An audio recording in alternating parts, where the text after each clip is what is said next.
Healthy लोकतंत्र के लिए शिक्षित सोसाइटी बहुत ज़रूरी है। सोशल मीडिया या इंटरनेट नहीं, वो किताबें पढ़ें। कि पुस्तकों का कोई ऑल्टरनेटिव है ही नहीं, तो उन्हें तो कुछ रिप्लेस कर ही नहीं सकता। जब तक बच्चे पढ़ेंगे नहीं, जब तक बच्चों में क्रिटिकल थिंकिंग नहीं आएगी, society will never change.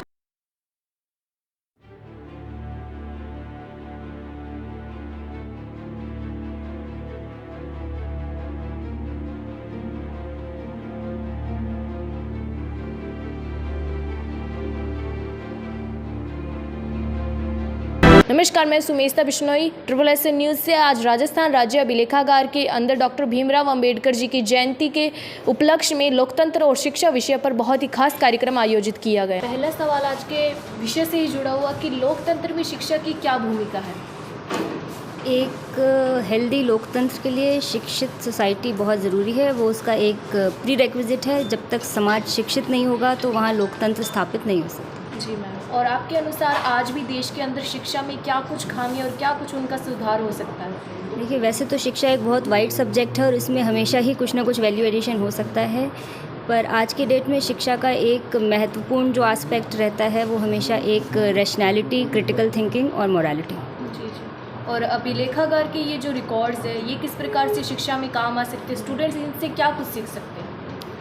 History से सीखने के लिए बहुत कुछ होता है और अभिलेखागार जो है ये एक बहुत अच्छा प्रयास है हमारी हिस्ट्री और कल्चर को बचा कर रखने का, उसे प्रिजर्व करने का। और आप एक खुद IAS हैं, तो बच्चों की आज की जो शिक्षा है उसके अंदर सोशल मीडिया बहुत बड़ा हिस्सा बन चुका है। आज की आधी शिक्षा सोशल मीडिया पे होती है, तो आपके अनुसार पुस्तकें ज़्यादा बढ़िया है या सोशल मीडिया ज़्यादा बढ़िया है, किससे पढ़ना चाहिए बच्चों को। देखिए, पुस्तकों का कोई ऑल्टरनेटिव है ही नहीं, तो उन्हें तो कुछ रिप्लेस कर ही नहीं सकता।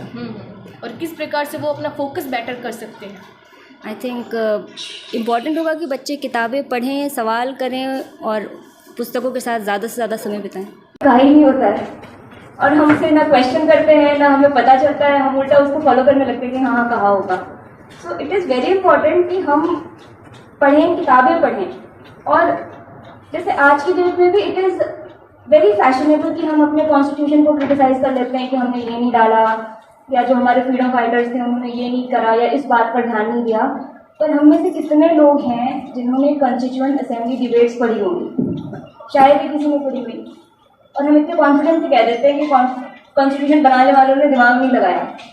तो it is very easy to criticise, but criticism should be logical. अब जब तक हम किसी चीज़ को पढ़ेंगे नहीं, समझेंगे नहीं, तो हमें उसकी अच्छाई या बुराई दोनों का ही अधिकार नहीं होता। इट इज़ वेरी इंपॉर्टेंट कि हम पढ़ें। एक एफ्रो अमेरिकन थिंकर है, उनका नाम बड़ा कॉम्प्लिकेटेड है, मैं खुद भी नहीं बोल पाती, कुछ चिमामांडा करके है, मैं भी नहीं प्रोनाउंस कर पाती हूँ। मैं उनकी एक किताब पढ़ रही थी, तो उन्होंने भी ये लिखा है कि इट इज़ वेरी इंपॉर्टेंट कि हम बच्चों को पढ़ने के लिए प्रेरित करें कि वो किताबें पढ़ें। सोशल मीडिया या इंटरनेट नहीं, वो किताबें पढ़ें। तो उसने कहा मैं तो अपनी बेटी को $1 भी दे देती हूँ किताब पढ़ने के, कि अगर बच्चों को पैसे देने पड़े ना किताब पढ़ने के लिए तो वो भी दे दो, पर उनको पढ़ने बिठाओ। वी शुड मेक श्योर कि बच्चे पढ़ें। एंड आई थिंक ये एक मतलब एक बहुत महत्वपूर्ण बात है कि हमें कुछ भी करना पड़े, but we will have to motivate children कि वो पढ़ें। एंड जब तक बच्चे पढ़ेंगे नहीं, जब तक बच्चों में क्रिटिकल थिंकिंग नहीं आएगी, सोसाइटी विल नेवर चेंज। इसका एक बहुत अच्छा उदाहरण है, ये एक किताब है वॉइस ऑफ डेमोक्रेसी।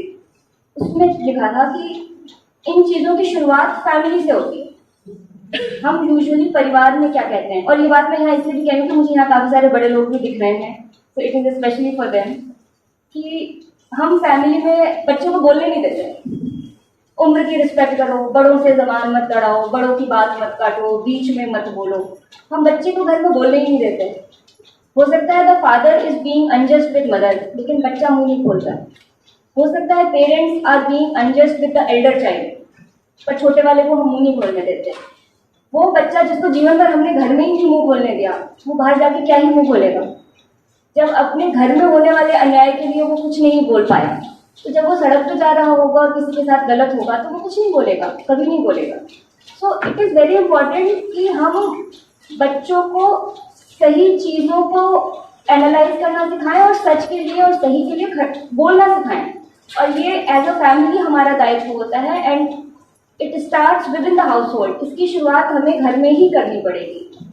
तो आई थिंक मैं इसे बस यही कह के कंक्लूड करूंगी कि बाबा साहब जैसा कि कहते थे कि शिक्षित बनो, संगठित बनो, संघर्ष करो, तो सबसे पहले हमें शिक्षित बनना चाहिए।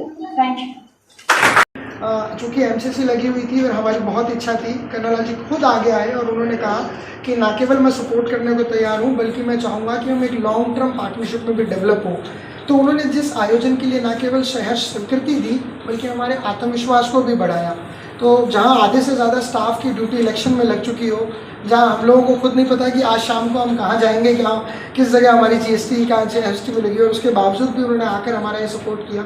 सो पन्नालाल जी का भी मैं बहुत बहुत तहे दिल से शुक्रिया करता हूँ। और मैं ये भी विश्वास दिलाता हूँ कि इस आर्काइव्स के अंदर फ्यूचर में जब भी कोई ऐसी गतिविधि हो जिसमें शिक्षा को सपोर्ट करने की बात आए, तो हम ज़रूर चाहेंगे कि आपकी उपस्थिति, आपका सहयोग, आपका साथ हमें ज़रूर मिलता है। धन्यवाद सर।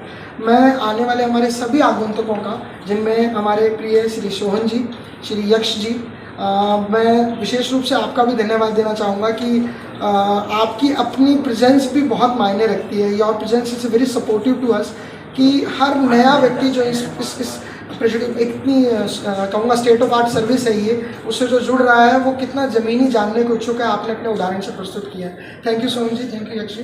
तो ये जो कलेक्टिव एफर्ट है, ये इस ऑफिस के स्टाफ ने संडे या यूँ कहूँ सैटरडे, इनफैक्ट ऑफिस आवर्स के बाद भी लगातार काम कर जो किया है, वो उसके लिए ये आर्काइव उनका लगातार शुक्रगुजार है और उनसे उम्मीद करता है कि वो अपना अनकंडीशनल सपोर्ट ऐसे आयोजनों को बनाए रखने के लिए अपना देते रहें, लगाते रहें। आज की बड़ी तस्वीरों में बस इतना ही। मैं सुमिता बिश्नोई, कैमरा में सुमित बिश्नोई के साथ में बीकानेर से। धन्यवाद।